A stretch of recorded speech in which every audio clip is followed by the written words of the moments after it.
get up, and on the way up, we're going to bite a kneecap off, all right? And we're going to stand up, and then it's going to take 2 more shots to knock us down, all right? And on the way up, we're going to take your other kneecap, and we're going to get up, and then it's going to take 3 shots to get us down.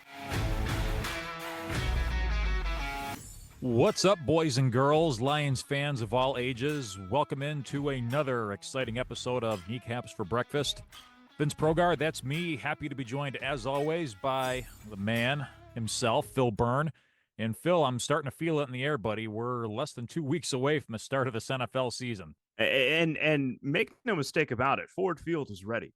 Ford Field was ready from that game on Saturday against the Pittsburgh Steelers. That was not a preseason environment. That was hardly even a regular season environment for 31 other NFL teams, but we do things a little bit differently here. So, yeah, definitely football's in the air, and I think we're ready to get going on the season now. Yeah, and we'll get into the game as we move along in this episode, but I could count at least 2 occasions where there were false starts, basically just strictly because the crowd noise was too loud and the offensive line for Pittsburgh couldn't quite get set properly. Yeah. Now, I full disclosure, I actually did not go to this game. So I have the benefit of being able to go to the regular season games and was like, I don't really need to catch the preseason game. I'll catch it on TV. So anything I'm kind of saying is obviously just coming through how I experienced it over the TV broadcast there. But still, awesome environment.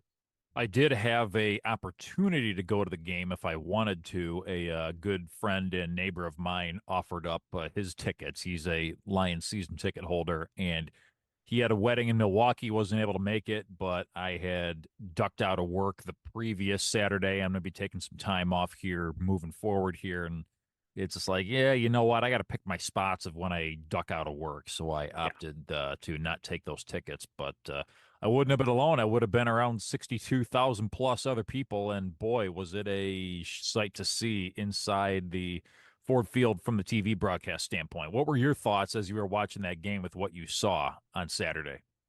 Well, I was a little alarmed with how poorly the team played at the first quarter. To be fair, I mean, okay, say what you will about Russell Wilson, but he's better than the majority of the preseason quarterbacks that you're going to see out there. Just the fact that the Steelers had a lot of their ones in there going up against a good handful of the Lions twos to start the game out. I mean, there are so many guys that, and I know they're getting the reps in practice, but didn't even come close to playing this preseason. No. In the past, not just with the Lions, but it seemed like a lot of, other teams, you'd get a series or two, and then they would pull the trigger. But this year seems a little different, and I think it's just that injury prevention and just trying not to get guys hurt that, I mean, but there comes a point where it's like, at what point does it matter if you get hurt in game 3 of the preseason or in the first quarter of the game against the Rams? At some point, football is football, and you run the risk of getting injured no matter what. Now, to me, Phil, and you can expand upon this as you choose, and of course, we'll break this down as we get into our next episode next week, looking ahead to the Rams game. But fortunately, they seem to take a similar approach as the Lions did, and they played minimal amount of starters, if any, over the course of the preseason. So any type of rust factor that the Lions might be going into that first game with, the Rams will be in a very similar predicament to the Lions. So maybe that all comes out in the wash. Yeah, it might, and I think some of that could be the input Brad Holmes have and say, hey, listen, we just pay all the money to these guys. Of course, they're going to be untouchable. Of course, they're not going to play. But, like, why risk Jahmyr Gibbs getting hurt? Why risk David Montgomery getting hurt? Why risk J-Mo getting hurt? Why risk Brock Wright getting hurt? I've never seen where a second string – well, I know he got paid more like a starter, but where a second string tight end doesn't even play in the preseason. Not since Aaron Hernandez, right? Right? Ba-bum. Well, that didn't go so well. Anyway, continue, Phil. All right. Well, you've been listening You're on to a roll. Kneecaps for Breakfast. That was our show tonight. We'll see you. Yeah. Good night, No. everybody. I didn't think it was ever going to be you getting us canceled, Vince. I thought it was going to be me saying something. Yeah. So, how about that? Yeah. Well, he's dead. So, he is. We move He is on. no longer We with move us. on. We move on. But yeah, no, we're in this new territory now where, when you have the scrimmages like they did with the Giants, and you can get more one-on-one action.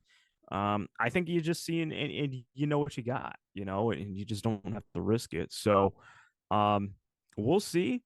I hope from a game speed and conditioning standpoint, we'll be good to go. Just having so many people out, but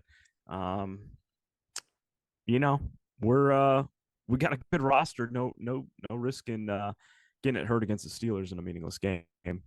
So I want to touch on a few injury situations before we start to break down the game that took place over the weekend against the Steelers. How much did you have your heart all the way up into your throat on Wednesday, the very last practice of training camp, only to get the news buzz that Panay Sewell went down with a foot injury, and nobody was at that point ready to speculate as to the severity of said injury, and we were all completely on pins and needles for what seemed like days. Yeah, so I guess I can't remember who mentioned this. Someone in the Lions media brass, but there was another injury that happened, I think the week prior, and Twitter and social media was like, "Oh, hey, someone needs to report on it. Like, what's going on?" Well, apparently, like the Lions PR team has asked that any, credentialed media with the Lions that is actually like reporting day-to-day stuff, not speculate on anything until the Lions actually fully announce something. So a lot of times, like if they see something in these open practices, they really can't say anything until they actually get into like the media scrum afterwards, or the Lions release something, or someone can say something. So, yeah, to just hear Penei Sewell down, you're like, oh no, don't like it one bit. Don't like it one bit. Because yeah, you get the heebie-jeebies, you get the scaries over it. It's something that he is so valuable. And yes, I know they have a very deep offensive line. Short of Jared Goff, though, he is the next Lion that you can simply not get hurt because he is a game changer. He is the most dominant offensive lineman in the NFL. Every single game, he's keeping Jared Goff upright.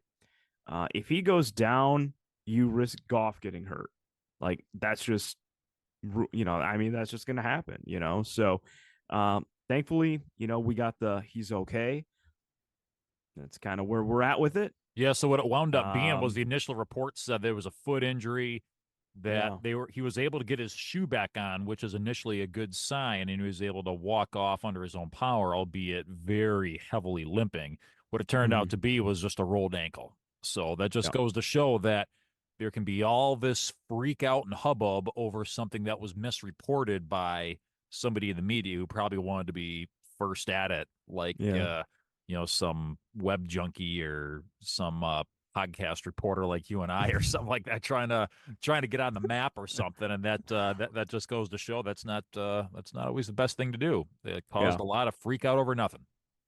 My favorite thing around this time of year too is always you would hear this on a local Detroit sports radio station. I think with a host who's no longer there anymore, but they used to always have these things of like back when the Lions were way worse. That oh yeah, no, I just picked this guy up from the airport, in a limo. My buddy, he's a limo driver down at Metro, and they just picked up whoever was a free agent or something like that. Deal is imminent, and I remember there were a couple times in previous years where like this time of year, like right before the season, and you're just like, huh, what? And it was like not even close, and it was just absolute wildfire and rumors. So I can see from the Lions standpoint of why they want to put a little bit of bearings on getting it under control. Just goes to show that you can't always believe everything that you read on X or hear through the grapevine. Wait till it comes out of somebody from the Lions organization before you start to freak out about it. And Yep, lesson learned. I kind of jumped the gun a little bit and freaked out a little bit myself, Yeah. and wound up Yeah. being not a big deal. And Penei Sewell should be good to go for opening night against the Rams, which is of the best possible news. Also, good news on the injury front, and this was a big cause for speculation all offseason long.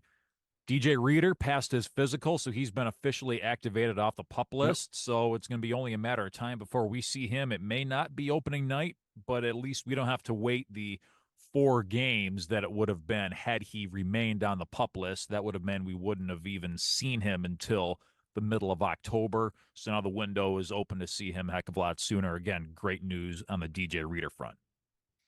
Yeah, yeah. And as we kind of get into the construction of this roster, um, even if he is healthy, if he's not 100% healthy and he's good to go, still getting him out there and getting him the ability on the field, and just kind of shuffling in some of the other guys that are in that rotation where they don't have to take as many snaps, they can be fresh.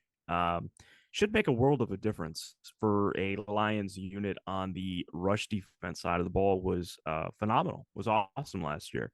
So that's only going to help, and hopefully we can get a little bit of pass rush thrown in as well. We'll be on our way. So over the course of this episode, we're going to talk a little bit more about roster construction, and by the end of this episode, we will have the entire 53-man roster constructed. And of course, it's going to be 100% right. So you won't even need to worry about waiting for the announcement to drop in a couple of days about what the actual roster is, because Phil and I will have told you already. So perfect. Everybody goes home happy. Now, we're probably going to have a few mistakes on there, but that's why they're not paying us Brad Holmes kind of money. It's going to be a long drawn out process for these guys as they make it down to that roster cut down deadline here in a couple of days. But we're going to give our best guess here later on in the episode. But before we do that, we do want to close the book on the preseason officially. It's hard to believe, Phil, that the preseason is already over and done with. Training camp is already here and gone. Preseason's done with. And we're really starting to look forward to the regular season now. But anyway, the Steelers, as we mentioned, jumped out on the Lions early in the preseason game, but it was the Lions who wound up prevailing late, 24-17. Yep. But like you talked about, Phil, it was a lot of the Steelers ones there getting going that first drive, some ones and twos in that second drive with Justin Fields at the helm, marched right down the field and scored their first drive. Turnover by the Lions gave Pittsburgh a short field. They were able to capitalize off of that. It was 14-0 before the majority of the Lions fans even took their seats. And then after that, it was really a ho-hum first half. I don't think anything really happened until the last couple of minutes of that first half. And Lions were down only a touchdown at the break. And then it was really all Lions in the second half. Against twos and threes the rest of the way. Again, you really didn't see a whole lot in the way of anybody that was going to make an impact this regular season. You didn't see a whole lot in the way of overly adventurous play calling on offense or defense. It was just one of those, let's just get in and out of here as healthy as humanly possible. We don't need to be getting guys hurt. But Phil, what did you see aside from just the initial onslaught by Pittsburgh and they were able to recover after that? What did you see in that game that jumped off the page to you? Well, I think what struck me, again, I don't want to lead too much into what I'm going to give away with when I'm talking my roster, but Jake Fromm actually looked halfway decent for coming in on kind of short notice. Nice 112 passer rating. Yeah, yeah. So, it'll be interesting to see what they do. I don't think he was in camp long enough to make an impression to hold on to a spot. I can't remember any team ever taking 4 quarterbacks into the season. So unfortunately, odds weren't looking great for him. But I'd say like he flashed a little bit like he did in college, where he didn't have to do too much. He just made passes. He made good reads. He kept the sticks moving. So that was pretty good. The other thing, too, you kind of alluded it in what you were saying a couple moments ago, but play calling was pretty vanilla, I thought, on the whole for preseason. So again, I know they don't want to give up their playbook. You don't have Jared Goff out there. Hendon Hooker, he's obviously still kind of adapting to NFL speed in the game, but I think it's kind of an indictment on Nate Sudfeld again. Like he's played better in these last two games than he did the first game, but just that Hendon Hooker has the ability to run, and he's able to run sometimes. And yes, he ran when he shouldn't have ran sometimes instead of throwing a ball away. But he's able to move the sticks. He's able to, look decent half the time. But I think it's a really bad indictment for Nate Sudfeld that Fromm came in and just in the two series or whatever that he was in looked way better than Nate Sudfeld, in my opinion, at least, for basically all of preseason. Again, it was a very watered down playbook. There was nothing elaborate, nothing exotic out there. No plays from Ben Johnson that would be leading into anything that we would probably be, relying upon in a clutch situation in a regular season game or a postseason game. But it really stuck out that I just not impressed, So again, like if he wants to be a presence in the locker room, I think there's a way to stay involved and be with the team, just not in a playing capacity, So I mean, that's not my decision to make. I don't want to be overly critical, but I just again, kind of run of the mill quarterback in college. I think he should probably be pretty fortunate, that he's parlayed a career, this far along. But I think Jake Fromm looked way better than Sudfeld, to be honest. But again, I just don't think that there's been a ton to really take away in this game, other than really the last two. I saw a lot more fight from this team. So guys that probably don't have a great shot of making the roster, putting some good tape together, being part of this Lions organization and trying to make an impact, and they can. And again, for preseason games, the fact that we went 2-1, we're not into the Rod Marinelli era where we're going to count these as like Super Bowl victories and like the be all end all, like we maybe once sharp, did guys. A generation ago. Yeah, exactly. But it's good to see the fight for the guys that are going to be odd man's out, and this week they're just, if they want to stick around, hopefully they got a shot to be on the practice squad. I don't really want to get too far down the road of what did we not like or what jumped out at us in a not so good way, because I feel like that's going to lead too much into our roster construction discussion. So as to avoid being redundant, let's take a more widespread view of the preseason as a whole. What do you think that the Lions were able to accomplish this preseason, aside from the obvious? Yeah, they went 2-1, and of course it's nice to go on the road and get a win against the defending Super Bowl champions, albeit preseason, and it's nice to treat your home fans to a nice outing over the weekend like they did against the Steelers in a winning effort in a packed house. But what do you think the Lions as a franchise were able to accomplish in this last 4 or 5 weeks? So that's kind of like I think I saw enough fight from guys to want to be on this team and to know that this team is going places and to be a part of something special. But at the end of the day, outside of maybe a couple standouts from young players, it was kind of hum ho. Like some of the guys that are sticking out, like one of them that we'll get into, a receiver. I mean, I've got him making my roster, and I'm not going to spoil it, so I won't say his name right now. But I just don't know how much of a full blown impact he makes once the regular season starts. So in some regards, I think the preseason showed us that it closed the book on a couple of vets that I just don't think have a great spot with the roster. Maybe we had higher expectations for what they actually delivered.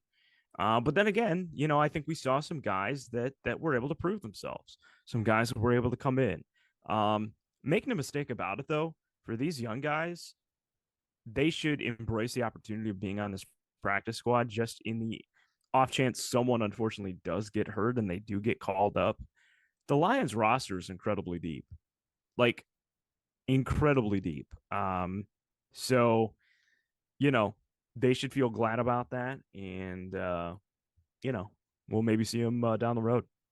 And the big thing that you and I talked about before the preseason games got underway a few weeks back was, above all else, just don't get hurt. Come out of Yeah, it at the back exactly. end as healthy as possible. And I think by and large, aside from a few injuries in training camp with Sewell this week and with Gibbs and the two rookie corners a couple weeks ago at the evening practice for the Lions season ticket holder members, it seems like by and large everything went okay. Yeah, yeah, mission accomplished in that aspect. And hey, this team could have went 0-3, and no one could have played well. Maybe we never would have found out about some of these younger guys they've got on the team. But so long as they didn't get hurt, Vince, I still felt comfortable going into the regular season of where this team is, where they have been, and kind of what they've got, you know, in front of them, to accomplish. So that wouldn't be anything. So I think kind of looking back is kind of like, well, what did I really expect? I knew we've got a great team, so this is kind of honestly, I guess maybe last season too, a situation where there wasn't a ton to look out for. The number one thing that I wanted to see was Hendon Hooker, and I think he showed enough to show that he's got a place on this team and in the NFL, but he's got a lot of work to do. He does.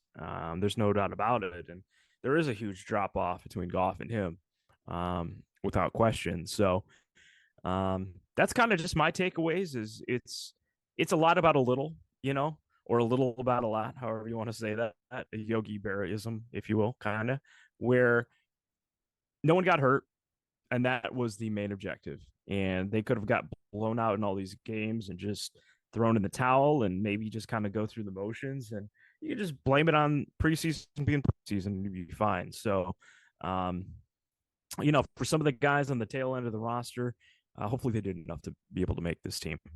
Now, when the NFL scheduling model went from 16 regular season games to 17, they trimmed off one of the preseason games to make it go from 4 to 3.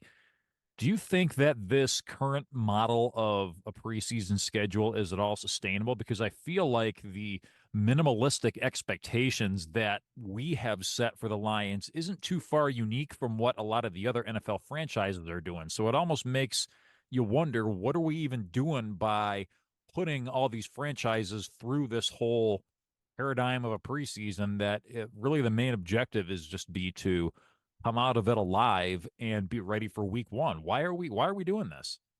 Well, to be honest, I think we're going to get to two. I think we're going to get to two preseason games, and we're going to get that extra game.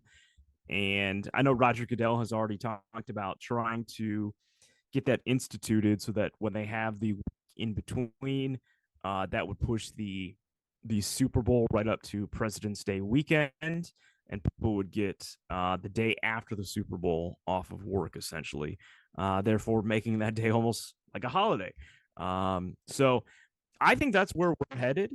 As far as the need for these, listen, it's getting guys the ability to put some of their skills on tape in a professional setting that isn't college game tape.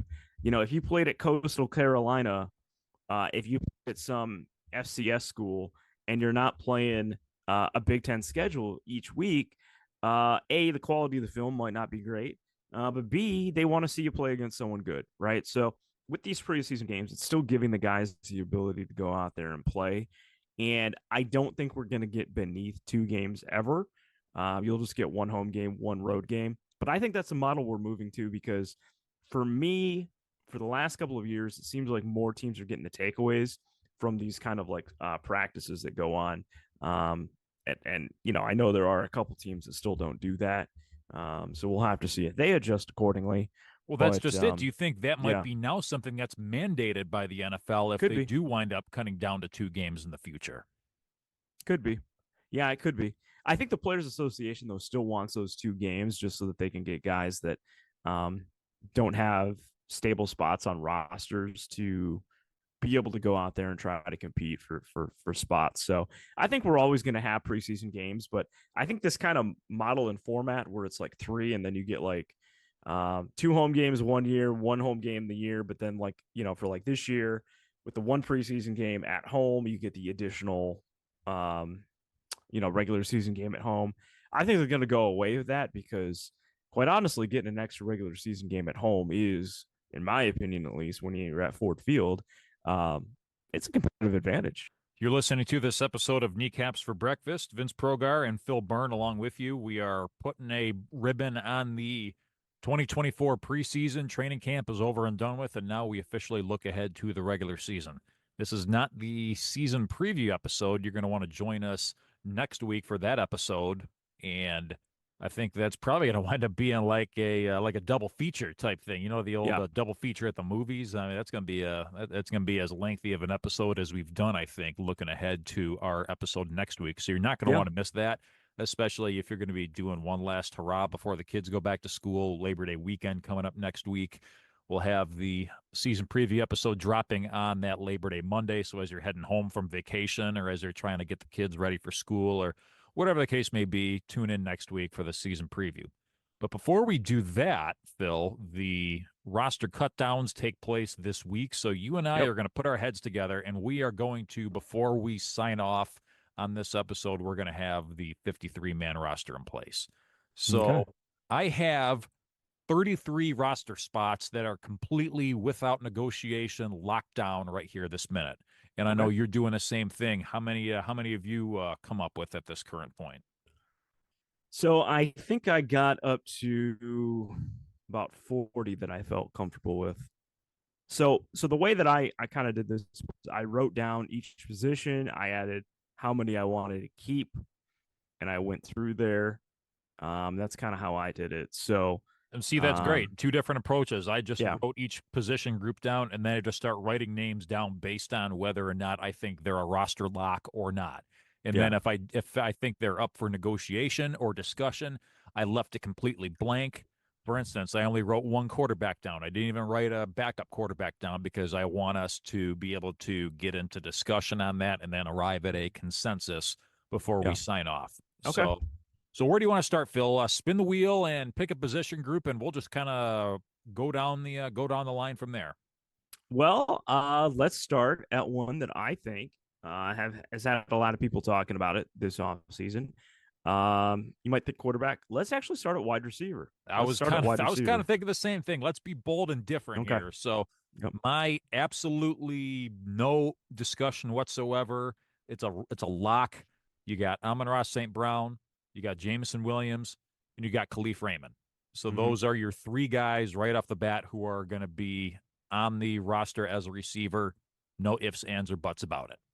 Yep. So I'll agree with you there with 3. I wrote it to 5. So again, I put mine together a little bit differently. Conventionally, you can have a 4 wide receiver set. You're probably going to have a receiver that's going to be on special teams. So I kind of used that in building it out. I came out with 5 names that I thought I've seen enough, or I felt comfortable enough, I guess.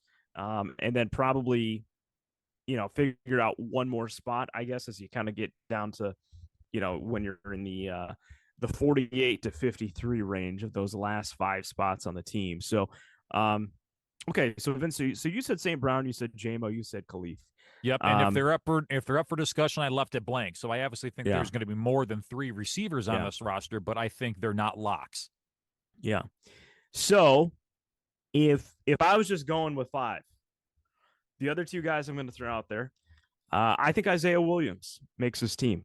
I think he was a standout in preseason. I think he offers up a lot of the same that Khalif Raymond and St. Brown does, but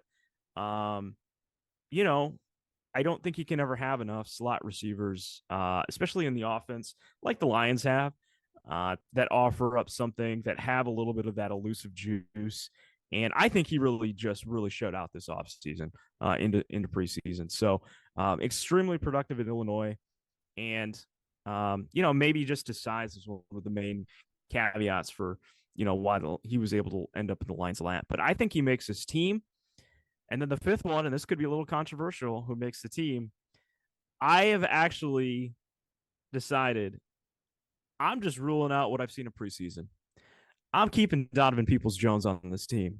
And why do you say that? Because I think he still has something to prove, even if he has not done it in these games. I think we know what he is capable of. And quite honestly, I felt a little bit better about keeping another vet on this team with so many young guys. St. Brown is still a young guy. JMO, still a young guy. Khalif is your vet. But I would prefer to have some guy who is, again, tall and physical as that number 4 in there when you do need it. And listen, if I'm only throwing Peoples-Jones on the field 5 or 6 times a game, I think he can still do enough in those 5 or 6 plays to do something. He's still a great downfield blocker when he can. But you look across all the other kind of guys that we're bringing in there. I don't think Fountain really translated to the games as much as we have kind of heard about in the training camp sessions. Tom Kennedy's kind of had his shot. Maurice Alexander, some of these other guys. So those are the 5 guys that I feel comfortable with. So I think there's a little bit of wiggle room if you are going to get like an additional guy and maybe bring that up to 6. But yeah, those are the 5 that I'm going with. I am absolutely going to agree on the Isaiah Williams as a roster possibility. I didn't necessarily view him as a lock, but I think just from a volume standpoint, he's kind of almost like that Golden Tate type who can just pick up catches in volume in bunches, really make an impact as far as maybe being a chain mover. And sometimes if you're at, obviously the big part of Ben Johnson's offense is the running game. So if you can get Gibbs or Montgomery to get you into a 3rd and short situation, and then you're really looking at, okay, flip the coin. What are they going to do? Are they going to hand the ball off and pick up these 2 or 3 yards, or are they going to do the little short out? And you've got a guy like Isaiah Williams who's really able to pick up those small amount of yards. You don't need that downfield threat necessarily in that type of situation. I think he's a guy who can go out and get you 5, 6 catches a game. He might not do a whole lot for you as far as up in the air yards metric on these quarterbacks, but I think he's definitely done enough in my view to earn a spot on this team. I could not disagree more about Donovan Peoples-Jones.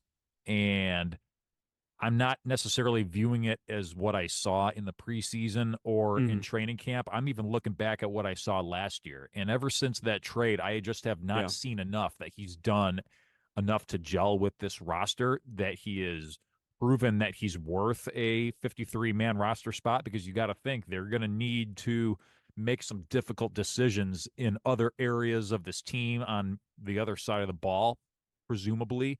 And I just don't know that I've seen it from him. I do think that having that 5th receiver is definitely something worth doing. And I'm with you. I don't think Fountain did enough to get it done. I think Maurice Alexander had a little case of the fumbles that was a little bit too much to overcome.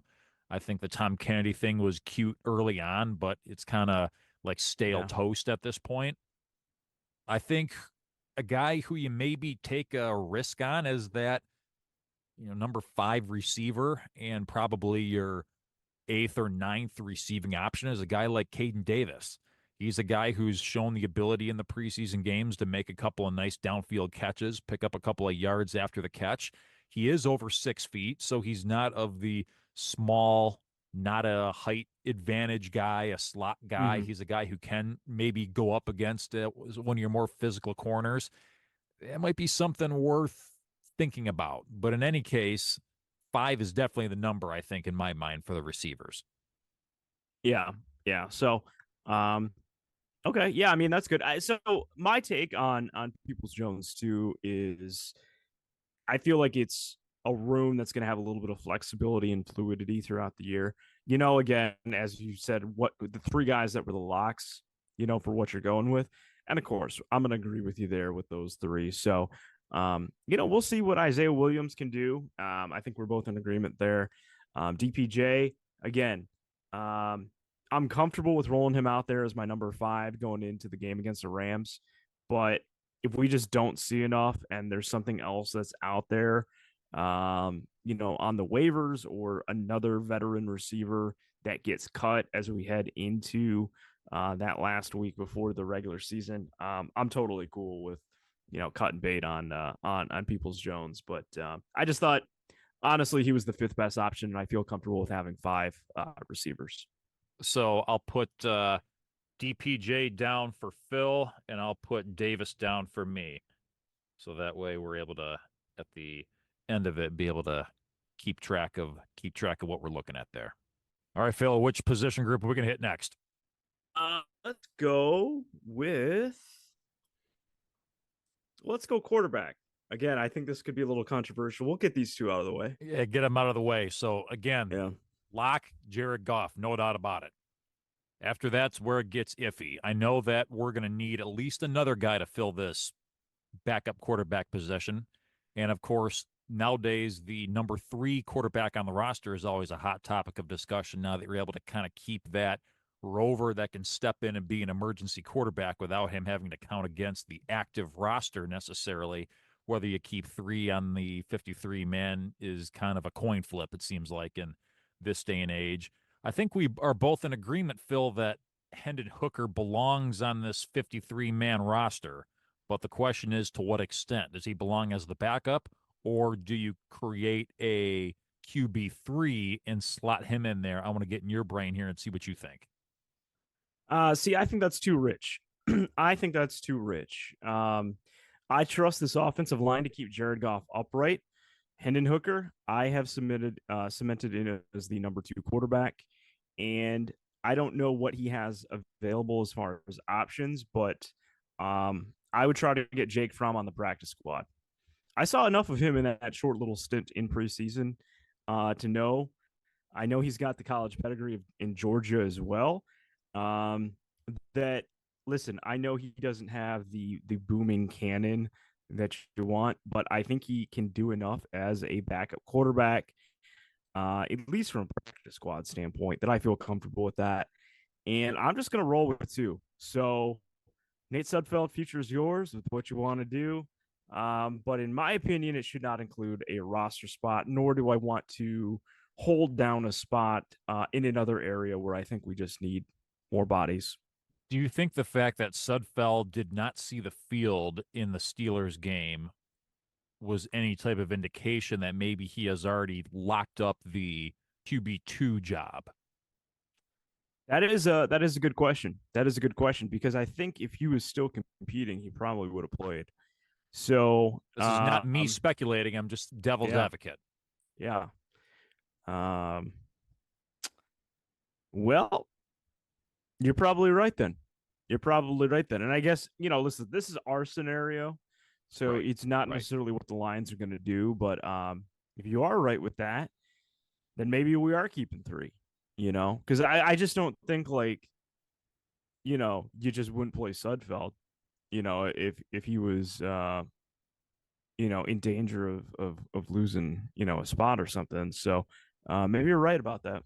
I don't personally, again, this is our bit. This isn't what is actually going to happen. This is just what we project to have happen. And I don't think there's a scenario where you can trust Nate Sudfeld to come in a big spot and expect him to do anything. Or let's say if Goff is down for 2-3 games and you expect him to come out and go 2-1 for you over a 3-game stretch while Goff fights through whatever he's fighting through. I just don't think that Sudfeld is the guy for that, nor was he ever the guy for that. Do I think that Hooker is ready for that? No, I don't. I still think that the best scenario is to get a guy from the outside to be that backup quarterback. But then again, if you're going to rely on your backup quarterback to win you a division, that just isn't going to happen. No. If Goff goes down for an extended amount of time, the season's over. So I guess at the end of the day, it really doesn't matter who that QB2 is on a grand scale. I'm completely fine for the sake of discussion having Hooker as that second quarterback on the roster behind Jared Goff, and then you move on. I don't think having that third quarterback is of huge necessity. I like the idea of keeping Jake Fromm or at least around as a warm breathing body on the practice squad in case things go a little haywire, but I'm fine leaving it with just the two quarterbacks between Jared Goff and Hendon Hooker. So you said the devil's advocate scenario where Jared Goff were to get hurt. I trust Ben Johnson and the ones to be able to run. I wouldn't even say a good offense. I still think we could get 17 points a game with Hendon Hooker running the show. That's how good our offensive line is. That's how good St. Brown and some of these guys are. That's how good our run game is. With Hooker, a lot of it is simply trying to eliminate potential mistakes, not forcing any sort of pass or anything like that. From a physical standpoint, though, I think you would still be able to pick up first downs. The offense would look very different, but I also think Ben Johnson, I trust him enough that I think he would tailor something together that it would still be an offense that would be able to move the ball from time to time. And with Sudfeld, I just don't think he's capable. Exactly. And two things in favor of Hendon Hooker is that, number one, yeah, I saw what I saw over the course of the preseason. A lot of it was cringeworthy, but then again, he did not have NFL offensive linemen blocking for him or creating time and space for him over the course of this preseason. So that needs to be disclosed in his favor as well. Mm-hmm. And number two, should he need to come in for just a brief mop-up duty while Goff is in the blue tent or something, NFL opposing teams are not going to have a real big scouting report on Hendon Hooker and to go through practice and being prepared for what he's going to be able to do with his legs and being able to be a mobile quarterback and helping pick up first downs and keeping drives alive. They're not going to devote any type of time and resources into what is Hendon Hooker going to do to hurt us. So maybe, just maybe, in just the right situation, the boat might not capsize on us. Well, now, long term, that's where I think we have an issue. Yeah. But just for the sake of discussion, I'm fine leaving it at that.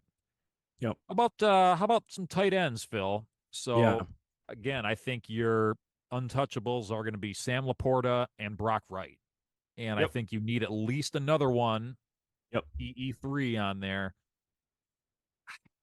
I don't know, Phil. I'm kind of James Mitchell'd out at this point, and maybe I'm expecting too much out of a third string tight end in this offense. So maybe I'm just being a little too snobbish, I guess. But I think I've seen all I need to see from James Mitchell. Yeah, I'm not sure if Zylstra is the guy necessarily. I'm kind of intrigued by McCune, to be honest with you. I mean, at least he had some time down there in Dallas to where he was getting some action. Yeah. Obviously, we have a little bit of location bias because he played his collegiate career just down the road in Ann Arbor, but maybe you look McCune's way. I don't know what to do with that third tight end spot. Well, I think you're going to go with 3, and you nailed it on the head with the 2, obviously. In the 3 that I keep, I'm going to agree with you, though. I'm going to go with Zylstra. I think he has enough from a receiving standpoint that, if you can, because I think here's the thing. I think Mitchell offers up more as a blocking tight end. I think Zylstra offers up more as a receiving tight end. Now, yes, it is extremely rare of a 3 tight end package that you're going to roll out there, and you're going to be asking for a third tight end as a receiving option. But let's not kid ourselves. I think Sam Laporta is going to be out on the field 95% of the snaps this year. So it could be more of like, do you need to give Brock Wright a spell? Do you need Laporta to come off the field for a play or two? And if you still need a receiving option, that's what you get from Shane Zylstra. Okay. So I think he's going to be able to provide that. So that's the way that I look at it. I also know that he plays quite a bit on special teams, as does Mitchell, as does your third tight end that you're asking for. So I think just the flexibility, knowing that he can go out there and catch a couple passes if need be.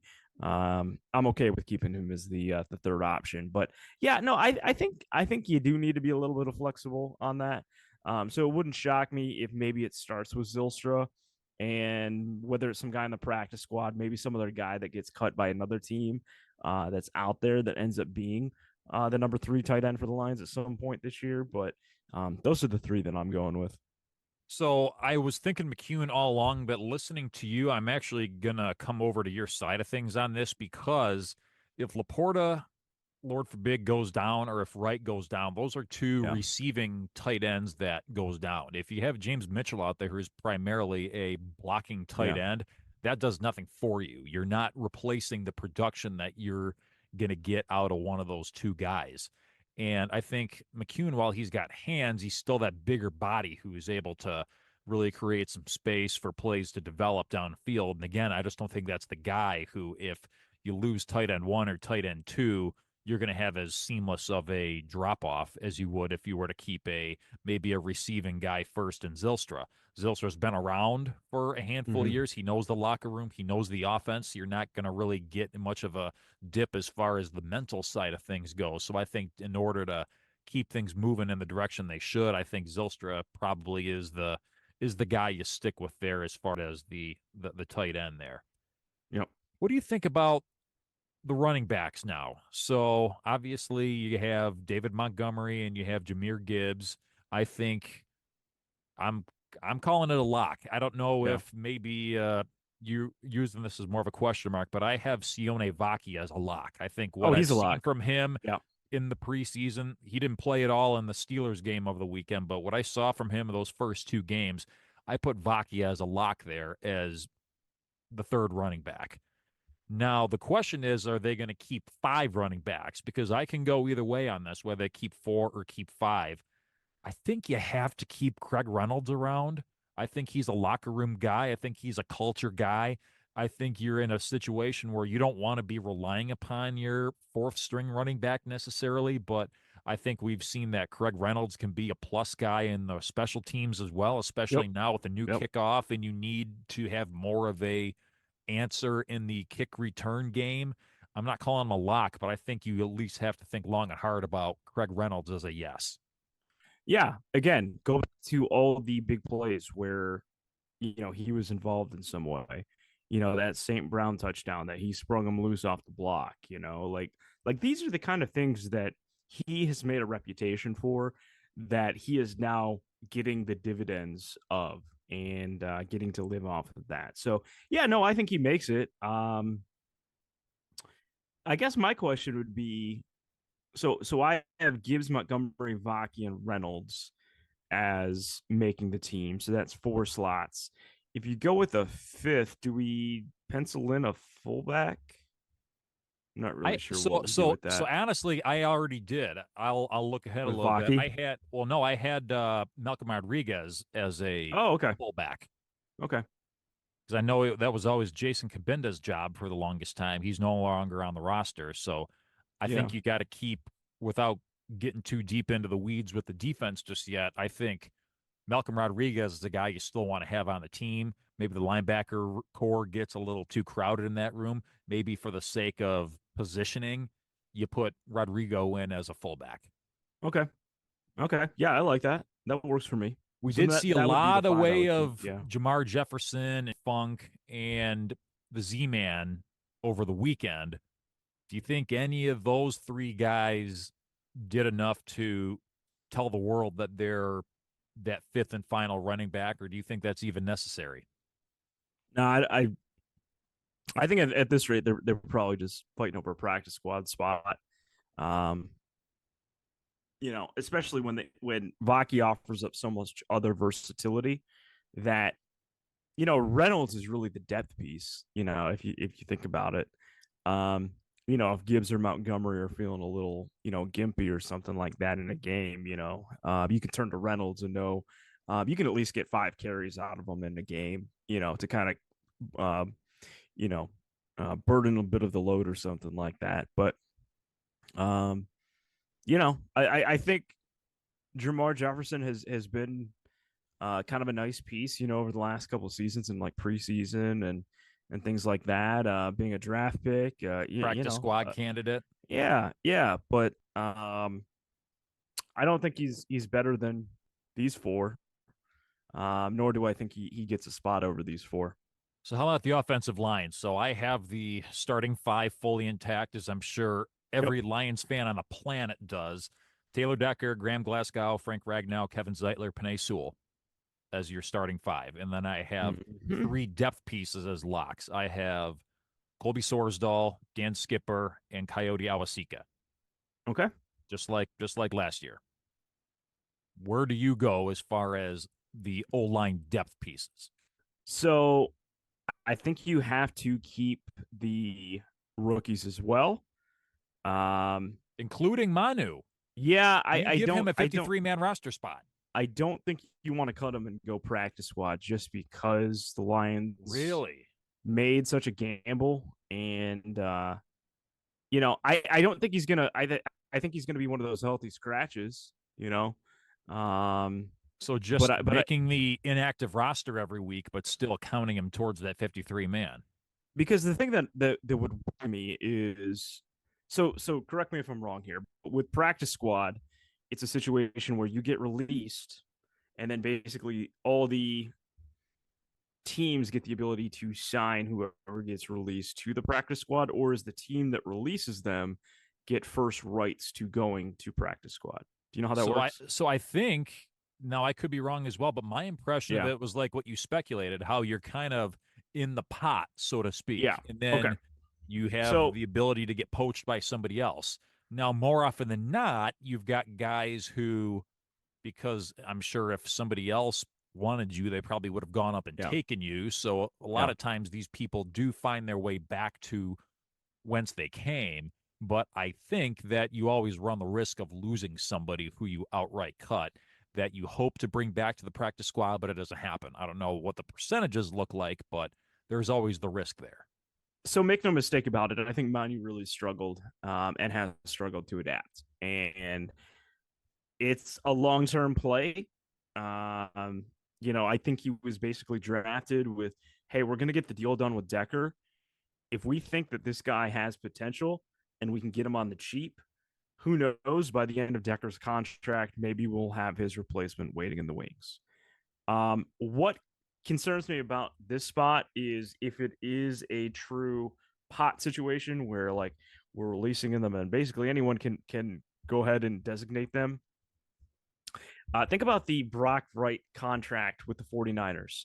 The Lions have a target on their back, and for a guy that they trade several picks up to go draft, I think he would get snatched up by the Green Bay Packers, by the Chicago Bears, by the San Francisco 49ers. Any team that wants to be in contention with the Lions and get under their skin and take a guy that they thought they had in the clear and maybe just didn't have a roster spot for, I think they would go ahead and do it, especially when they know that the Lions like the guy. So that's why I'm keeping him on there. If it is truly like Lions get first designation or like a day to figure out, you know, how many practice squad spots you got, then I would say then go ahead and put Manu on the practice squad. Because either way, I don't think, unless someone gets hurt and then maybe even a backup gets hurt, are we really going to see him this year? He is that raw. Now, what I think you have the ability to do, though, is that once you make that initial 53-man roster, then I think if you want to then relegate him to the practice squad after the fact, then I think you can do that. But in order to straight up cut the guy on cut day and then hope that he's still going to be in there to be able to in the mix, just immediately relegate him to the practice squad, I don't think it works that way. So yeah, from that measure, I see why it's worth keeping him around in that respect. I'm not going to in any way, shape, or form insinuate that he's ready to line up there against opposing NFL defenses at any point this year and maybe even next year. Yeah. It's work in progress is probably putting it lightly, to say the least. But yeah, I also have Christian Mahogany making the team as well. I think he is a nice little guard piece that they can kind of work in for some stuff as well, you know. And yeah, so I think about 10 guys on the offensive line can make it. I know that might be a little high, but you just want to make sure that, you know, if any of those guys, you know, do get a little bit of like an ankle or something like that you can kind of throw one of these guys in to help. So here's a caveat. So I am with Mm-hmm. you there on the Mahogany thing, but I have him starting the season on the PUP list. So therefore, Okay. he's not a guy that they need to make a outright roster decision on. He's actually on the non-football injury list, but I think they can transfer him over to the PUP list at cut down time, so that way they can keep his rights without having to worry about him counting against that 53-man roster. That just means that he can't appear in any game action until week 5 or whatever. Right. Mm-hmm. So our offense as it sits, Jared Goff and Hendon Hooker, your quarterbacks. Your running backs, David Montgomery, Jahmyr Gibbs, Sione Vaki, Greg Reynolds. We both like the idea of keeping Malcolm Rodriguez designated as a fullback or however he's designated, but we both agree that he should be on the roster. Receivers, Amon-Ra St. Brown, Jamison Williams, Khalif Raymond, Isaiah Williams. You and I disagree between DPJ for you, Phil, and Caden Davis for me, but in any case, we agree that they should keep 5 wideouts. And then your tight ends, Sam Laporta, Brock Wright, Shane Zylstra. Your offensive line, Taylor Decker, Graham Glasgow, Frank Ragnow, Kevin Zeitler, Panay Sewell, Corby Solsdal, Dan Skipper, Coyote Awasika, and Giovanni Manu. So that's your offense. Yeah. And I think we're pretty much in agreement, 98, 99%. Without further ado, Phil, let's get on to that defense. Okay. Where do you want to jumpstart on this defense? Let's start with the linebacker room. Okay, so we'll go with the smallest unit first. Absolutely. So I think you got to keep Jack Campbell, Derek Barnes, Alex Anzalone, and Jalen Reeves-Maybin. So you got 4 guys right off the jump to start off things with the linebackers. Where do you want to branch out as far as that goes? Okay, so after that, I considered Rodriguez in here, Malcolm Rodriguez, Rodrigo. But if you want to use him primarily as a fullback, I can kind of see where we would flip that.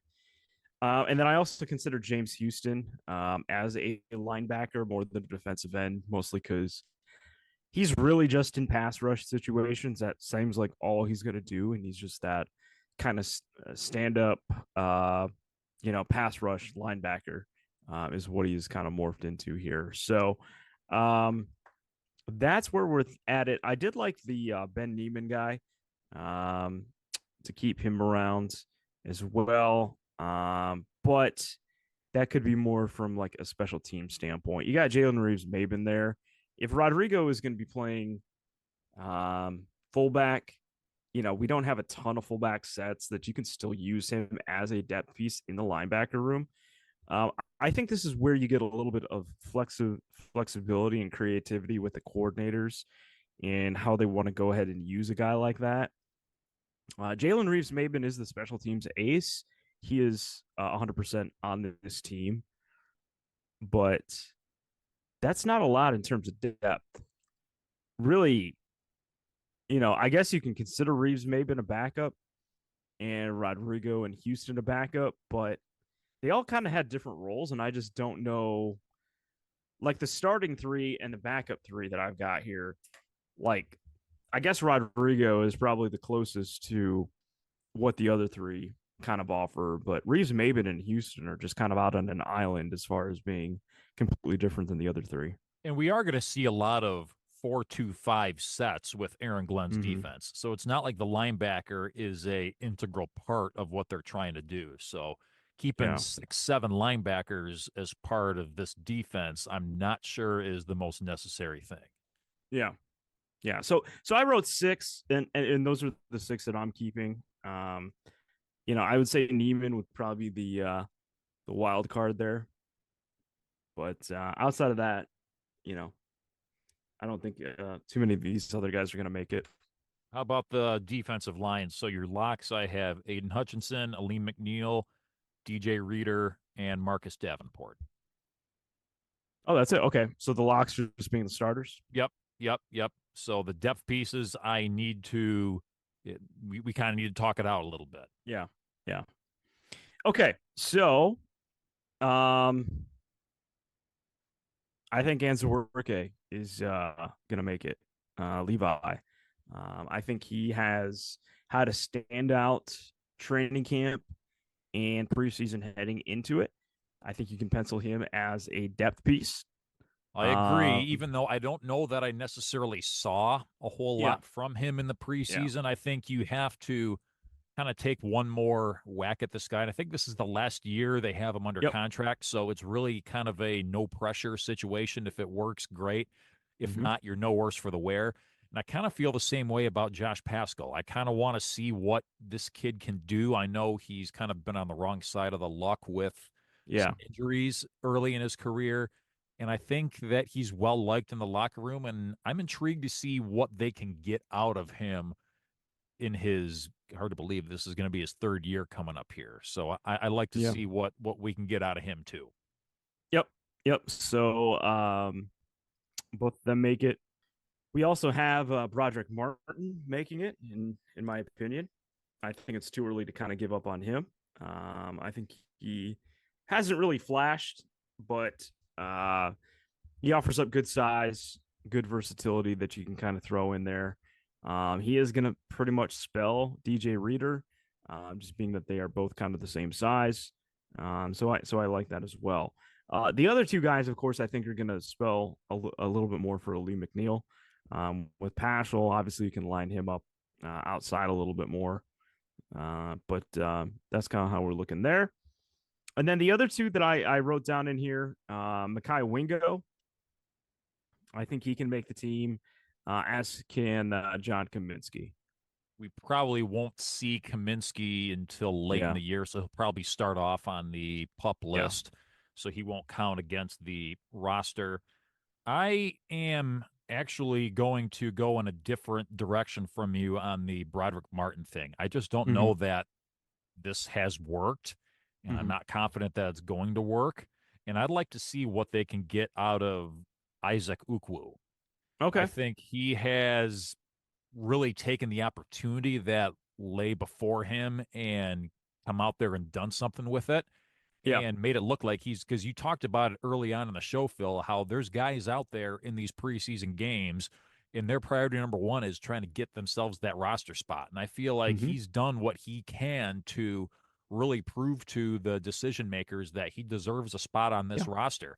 And I think the only thing that's working in Broderick Martin's favor is where he was drafted.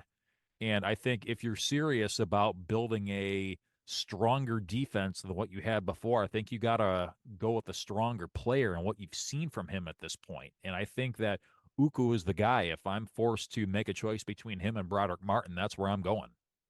Okay. Well, that's a good call right there.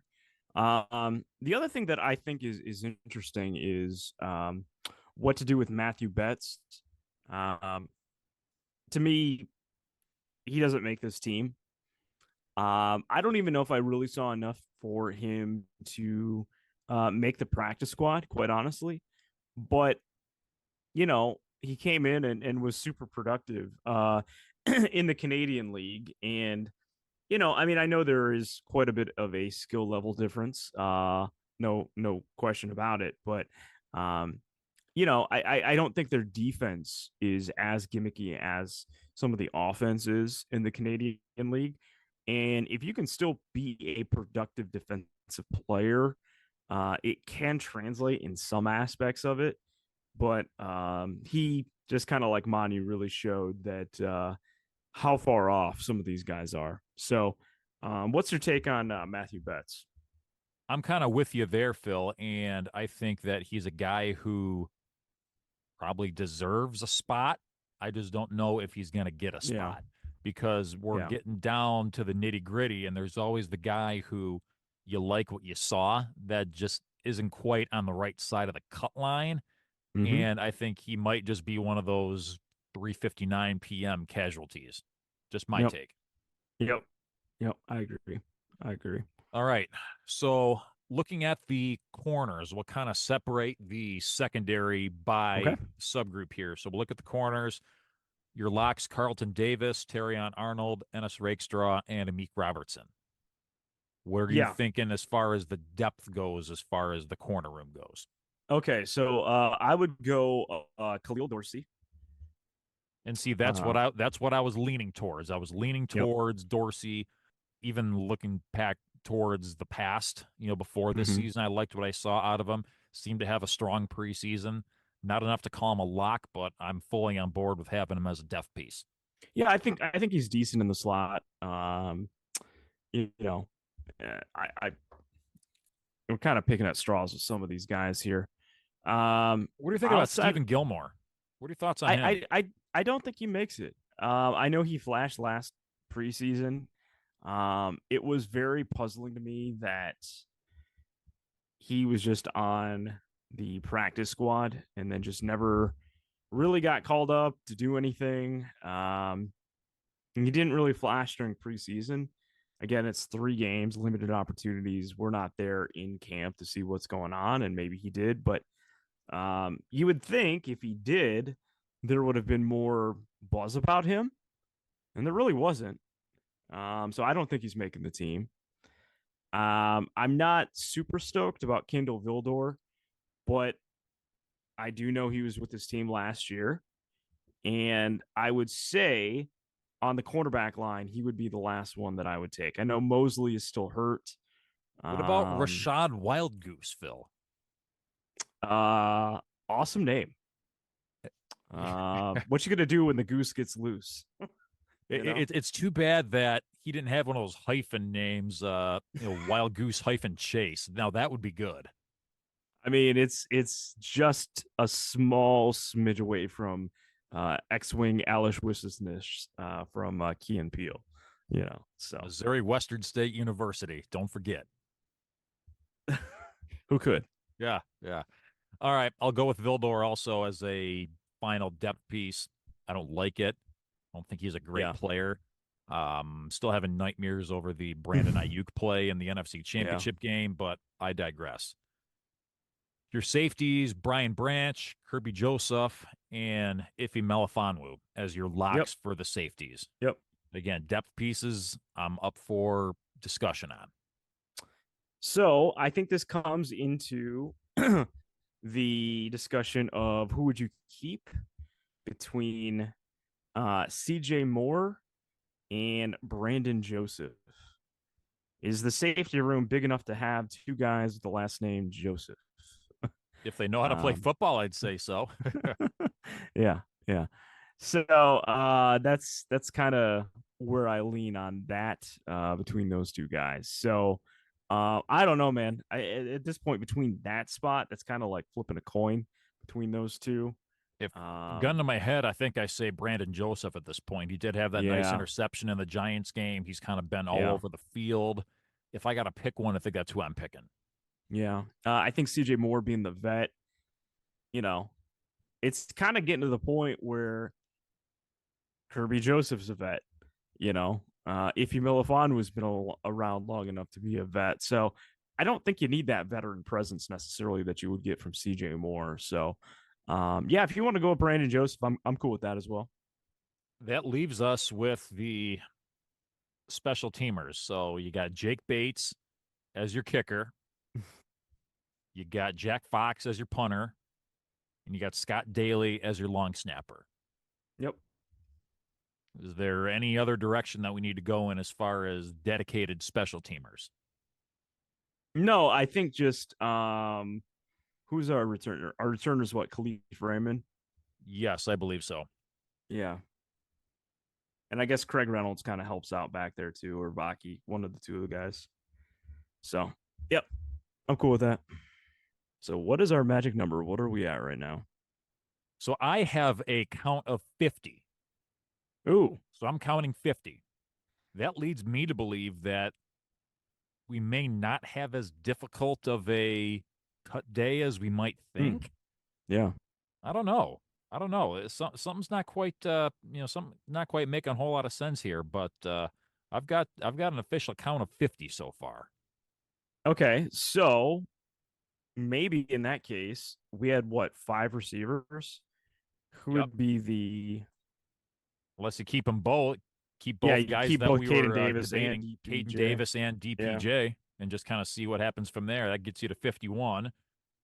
Do you maybe consider keeping a 10th offensive lineman? I don't know who you would keep it necessarily, or do you keep maybe Betts as a linebacker. I think they would keep another linebacker, and I don't think it would be Betts though. I think it would be like Isaac Ukwu or now who do we got here? Or like Ben Neiman or one of those guys, Ty Summers. I don't know. I'm just thinking, Phil, on the fly. What about Beauplan, Abraham Beauplan? I don't know why I didn't think of him back when we were talking about the linebackers. He had a nice playing like a Beauplan. Yeah, he did. I don't know if we are truly down to the very last thing. I think we found all the guys that we like and feel comfortable with. I think it shows that, yeah, I think you're right that there is space for another guy. Maybe you were right that Nate Sudfeld has made the team and they are going to go with 3, which would be an interesting kind of move. Maybe they keep another defensive lineman. So maybe they keep, because you and I were split like on Kyle Broderick. Pecco, maybe. You and I were split on Broderick Martin and Ukwu. So maybe they keep both those guys. I think you keep both of them, yeah. So I don't say here's what I will say. As we're going through this, though, unless you are dedicating a tight end to just play special teams, I don't think there's a scenario that you need 4 tight ends. Which I really don't think so either. I don't think so either. I think that's going to be your cap is 3. Yeah. And you could make the case that you got both James Mitchell and Zylstra making the team, but I think there's only space for one of them, truthfully. By my math, that leaves us with one more guy. So do you put Ben Neiman as like that number 53 man on the roster? Yeah. The Mr. Irrelevant of roster cuts? Is that the route to take here, you think? I think you literally have to just think who's going to give us the most versatility, and kind of go from there. So, maybe it's one of those receivers, simply because they can be a gunner on special teams, or something like that. So, interesting little activity here, kind of doing this on the fly a little bit as you kind of get down to the nitty gritty. But I don't know. To me, I just kind of feel like the linebacker room, you could probably keep one of them too. Like it just seems like it's a little flexible there. Okay, Phil. So let's do our final recap of our 53-man roster. We'll read everybody off and we'll keep count as we go just to make sure that we didn't make a colossal goof up in our math somewhere. But I'm pretty confident we got it right. So start from the top, work our way down. So quarterback, Jared Goff, Hendon Hooker, 2 guys. Yep. Running back, David Montgomery, Jahmyr Gibbs, Sione Vaki, Craig Reynolds. It's 4 running backs, 6 guys total. I'm putting Malcolm Rodriguez in there as a fullback. Look for him to play on both sides of the ball as needed. That gives you 7 guys total. Receiving core, Amon-Ra St. Brown, Jamison Williams, Khalif Raymond, Isaiah Williams, Donovan Peoples-Jones, Caden Davis. That's 6 receivers. Look for guys to maybe play both sides as far as receivers and be some help on special teams as well. 13 guys total. Tight end group, Sam Laporta, Brock Wright, and Shane Zylstra. That's 3 tight ends for a total roster size of 16 so far. Yep. Offensive line, Taylor Decker, Graham Glasgow, Frank Ragnow, Kevin Zeitler, Panay Sewell, Colby Sorsdahl, Dan Skipper, Coyote Awasika, Giovanni Manu. That's 9 offensive linemen for a total of 25 guys on the roster so far. Let's go over to the defense. Defensive line, Aiden Hutchinson, Aleem McNeil, DJ Reader, Marcus Davenport, Josh Paschal, Levi Onzarike, Makai Wingo, Roderick Martin, and Isaac Ukwu. That is 9 guys for a total of 34 roster spots taken up so far. Over to the linebackers, Derek Barnes, Alex Anzalone, Jalen Reeves-Maben, Jack Campbell, James Houston, and Ben Neiman. That's 6 guys that are going to be on the linebacker position, 40 guys total. Cornerbacks, Carlton Davis, Terrion Arnold, Ennis Rakestraw, Amik Robertson, Khalil Dorsey, and Kendall Vildor. 6 corners, 46 roster spots taken at this point. Your safeties are going to be Brian Branch, Kirby Joseph, Ife Melifonwu, and Brandon Joseph, 4 safeties, 50 guys total, and your 3 dedicated special teamers, Jake Bates, Jack Fox, Scott Daly, 3 special teamers. There's your 53-man roster, Phil. It's 53. We did it. And we did it, and we agree. We were able to settle our differences because the math worked out in our favor, so everybody got what they want, and everybody goes home happy. There we go. Give the people what they want. So the question is now, how wrong are we going to be in a few days? Yeah. That's going to be the key designator, is just how wrong we actually were. But how do you feel about this roster, Phil, assuming that we're damn close to what it's going to be actually, that Brad Holmes and Dan Campbell and all the decision makers are going to be coming up with? Does this look like a Super Bowl winning roster to you? It does. It does. Mostly because, again, think about how many guys we didn't even see in the preseason that were, we don't want to even risk them getting hurt. The fact that in many, many spots you go too deep. I would say the one area that I think we're a little iffy on still is what to do kind of at the linebacker spot. And also 4 safeties. I guess you could probably use a 5th if there was really a 5th to bring in there and keep. There are some spots that I feel like you could improve. And again, we still don't really have that proven 4th receiver. It could be Isaiah Williams. It could be Caden Davis. So we will see. But I like this roster. This is a great roster. And again, Brad Holmes has done a wonderful job in just the roster construction in just 3 short years, turning this around. The hit rate in the drafts has been incredible. I feel good. And then I also feel good about only keeping 2 quarterbacks. There's no reason for us to keep 3, and just, that's going to give you a little bit more roster flexibility as we're going through this as well. Bill, I think after all this hard work of building a 53-man roster on the fly, not only does this qualify us to be honorary general managers of an NFL franchise, but I think that qualifies us to do the Gus Johnson and Joel Klatt fist bump, partner. There we go. Yeah, good stuff. Good stuff. Thanks for being with us on this elongated episode of Kneecaps for Breakfast, but Phil and I had a blast bringing it to you, and it's going to be another big one next episode as we have our 2024 NFL season preview. Assuming you're listening to us on Monday morning, we are 13 days away from kickoff. For Phil Byrne across the way, Vince Progar saying good morning. Go Lions. Forward down the field. Over and out.